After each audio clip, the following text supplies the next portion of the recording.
Nəhayət yay tətili gəldi. Məktəb dərsləri, yorucu hazırlıqlar geridə qaldı. İndi tam da dincəlmə zamanıdır. Lakin valideynlərim hələ də məndən dərs çalışmamı istəyir. Axı bu haqsızlıq deyilmi deyə düşünürsənsə, bu video məhz sənin üçündür. İl boyu məktəb və hazırlıq dərsləri səni yormuşdur və dincəlmək sənin ən təbii haqqındır. Valideynlərin dincəlmək üçün sənə şərait yaratmalıdır. Əsas məsələ dincəlmək deyəndə biz nəyi başa düşürük?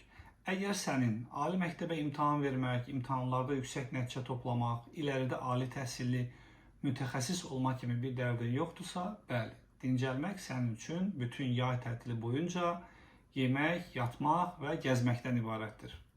Belə olan halda valideyninin səndən dərs çalışmaq istəməsi sənin üçün haqsızlıq, ədalətsizlik kimi görünə bilər. Lakin sən ali məktəbə imtahan verməyi, imtahanda yüksək nəticə toplamağı, arzuladığın ixtisas üzrə iləride ali təhsilli mütəxəssis olmağı hədəfləyirsənsə, sənin yay tətilin yalnız istirahətdən ibarət ola bilməz və bu yay tətilinə eyni zamanda planlı şəkildə növbəti ilə hazırlıq da daxildir. Əgər siz il boyu müəllim yanına hazırlığa getmişsinizsə, min bir əziyyətlə öyrəndiyiniz biliklərin bir çoxunu yay tətilində unudacaqsınız.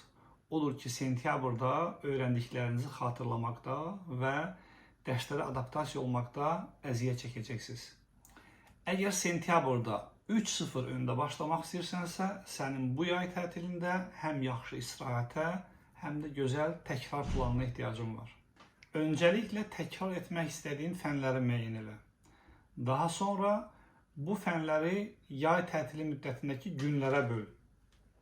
Unutma, həm nəzəri biliklərə, həm də praktik test tapşırıqlarına ehtiyacın vardır. İstəyirsənsə həftənin bəzi günlərini istirahətə, bəzi günlərini təkrara ayır.